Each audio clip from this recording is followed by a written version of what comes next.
Welcome to ForwardWarrior 2020. Hi. What do we got going on here?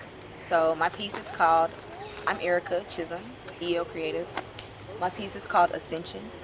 My art form is all about becoming who I am, becoming the she that I am. So it's personal to me. I've had many passerbys come and say, and ask, am I painting Breonna Taylor? Or like, is it some celebrity? And this lady that I painted, I've never met her before. She's a living person and a model. I saw a photo of her taken by a very talented photographer named Brianna Ussery, and so I turned it into a mural and I named it Ascension. It's important to my journey that I'm on right now. The flowers I chose are cosmos. I don't think that we should have to paint black people that have passed away or famous black people just to be relevant.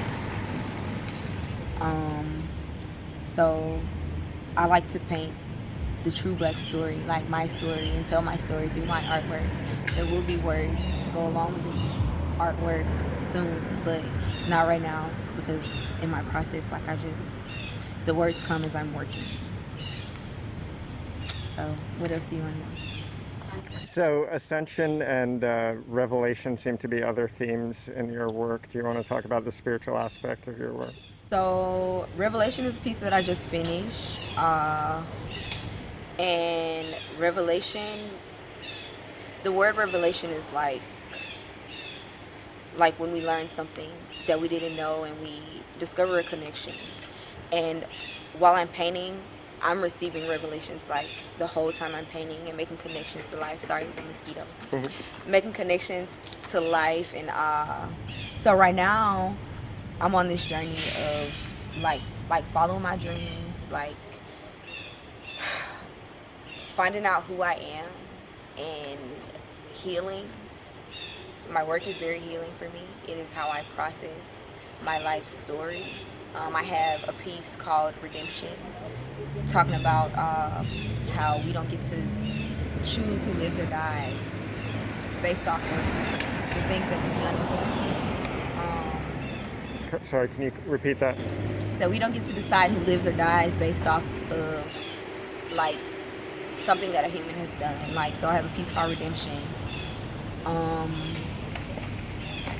Yeah, so I have redemption, I have absolution, I have suffocation, and the words are poignant to me for things that you have to go through to like transform and become who you should be. And it's a forever journey.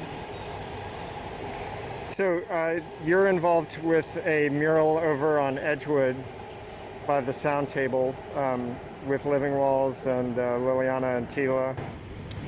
Of course, 2020 has been wild. The protesting, Black Lives Matter movement, black people being gunned down by police and police not being found guilty of killing innocent, unarmed black people. It's stressful. So I reached out to Living Walls and asked like, what are we doing? And we decided to paint Black Futures Matter. And that's the message, like, period. Like, nothing else to be said. Black people are human beings. I'm here to tell the black story. I'm here to tell the truth. I've enjoyed this experience working with ForwardWarrior. And last night I had an experience that I didn't enjoy. So my work is important for me to show up in places that black people don't feel like they can show up. So that's why I'm very honored and I have so much gratitude that we put Black Futures Matter on the sound table wall. For years as an artist in Atlanta, I have traveled down Edgewood and I would see that wall and I'm like, this mural changes like all the time. It changes all the time. I was like, I don't think I'll ever get to paint on that wall. And to be able to go to that wall and actually just paint it black, it was so energizing, and like it was a revelation in itself, like for me. So that's just like, I guess that kind of explains like my art form. Like I pick the flowers strategically, intentionally. I pick the image like strategically to help tell the black story. The political climate right now is very I can't even talk about it, honestly. I also did a banner with living walls, suffocation, and it appears to be a guy maybe choking himself, maybe not choking himself, maybe, I don't know, breathing up, maybe, and he's surrounded by cotton, like, and he's either like he's growing from the cotton, or maybe, who knows, but I just feel like black people need to be safe, and black people should be able to come into spaces and feel comfortable as human beings, like, period. Like, I have nothing else to say. I don't know what to say about it. So you said, you know, that wall on Edgewood, you saw the mural change a lot. It's interesting because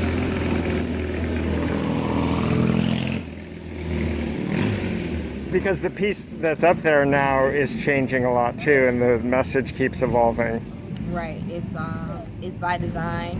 We made these demands because the conversation for black equity is not just a singular thing. Like, there's racism built in the institutions of our society, and it's perpetuated over and over and over again.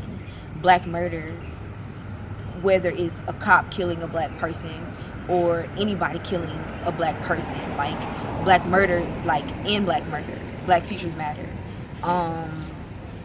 Right now it says Black Futures Matter, justice for Breonna Taylor. Definitely justice for Breonna Taylor. In other counties, we had like in medical apartheid, because we did this project all over like Georgia and in many places where black people have been killed and justice has not been met.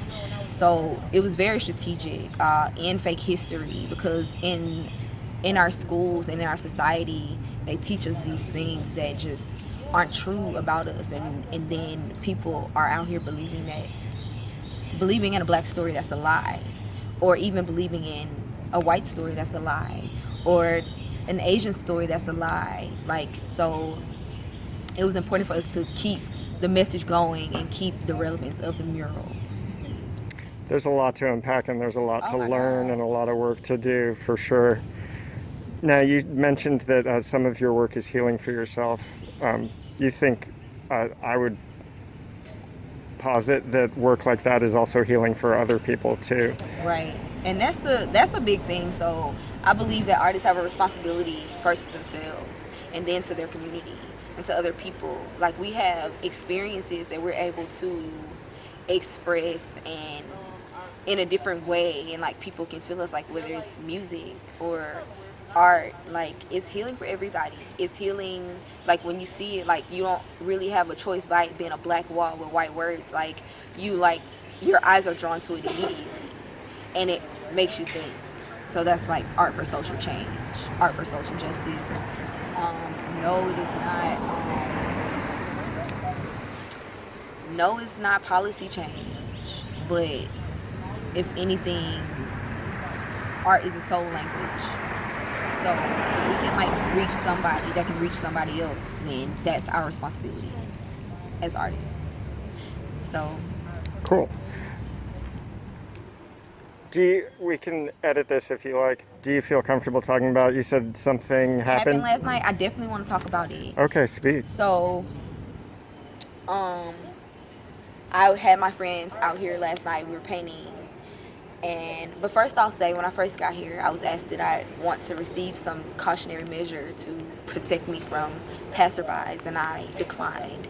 So that being said, but couple drunk people walking by in a group, and this guy comes up and he asks, can I paint? Can I paint with my hand? Can I paint with my nose? And I'm looking at him and his friends, and I'm like, no, no, you can't. And they're like coming closer, and he comes up to me and he says, are you the naysayer of the group? And I was like, yes. Yes, I am. And he like gets in my face, and I'm like, you want to fight about it? Like, I'm trying to understand, like, why are you in my face? And he like takes his fist and he like punches my shoulder. I did not react. If anything, I was like, oh my gosh, like, you just assaulted me. And his friends were like, come on, let's go. And I'm like, yeah, y'all should leave. But and there are other people in their group, and they were asking me like, is this Breonna Taylor? Is this Breonna Taylor? And I'm like, no, but I don't understand why every black person I paint has to be somebody dead or famous for it to be relevant, because black people are relevant. So yes, I felt very disrespected. I've been experiencing, like, being a public artist right now. I've been experiencing like different passerbys, and the entitlement that I felt from the man that put his hand on me, because you have to feel some type of entitlement, drunk or sober, to put your hands on a black woman right now during the political climate. And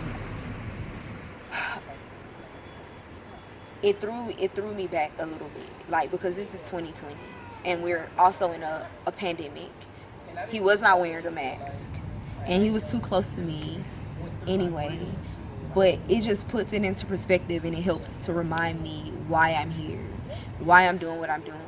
Like, the people that I paint don't have to be dead, they don't have to be famous, but for her, Gabby, her name is Gabby, this is special for her, and she's alive, and she's well, and people should have their flowers while they're alive and well. She should be able to come here and sit here and say, somebody thought of me, because we all want to be thought about.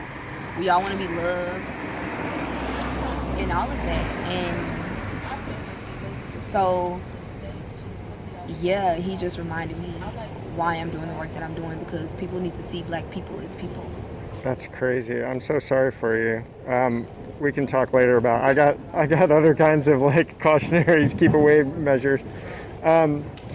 So you've been to this event before and seen that usually we do this in a large kind of group, and so part of what we really enjoy about that is the community that it builds, but also that safety and solidarity in numbers too. Do you feel like you're getting a different experience than some of the past years here? I do think that the experience is different, but I have to say that there's like there's a little solitude in it, like being able to like make it more personal. Like, I feel like it's way more personal now, and I would have enjoyed the crowd, definitely, but it gives the artists a chance to actually put their message on the wall. And just exist out here. The neighbors have been really nice and friendly, and people come, and like, everyone has been nice. It's been a really great experience. I just think that I needed that reminder of why I was here, so yeah, it came to me. But yeah, it's really different. I know many of the artists that are on this wall, and I've like watched it happen for years, and I'm still honored to be here, COVID or no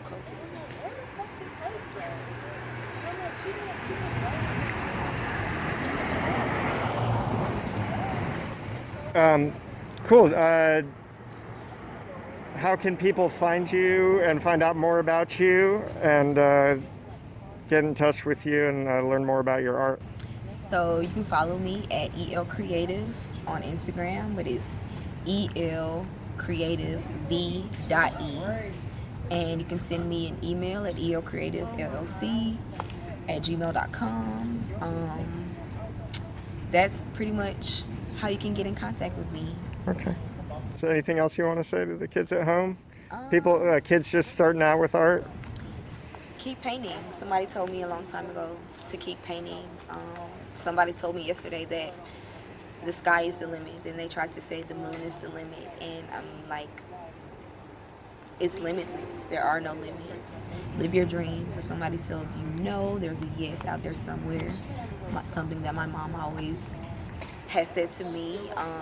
I am in a place now where I am doing things that I never imagined. I couldn't even fathom that I would do. I'm the creative placemaking specialist for the Civil Rights District and for the Avenue Business District of Birmingham, Alabama. And I'm able to speak up as a Black voice in many spaces. And so always use your voice and never let anyone silence you. Cool. Thank you.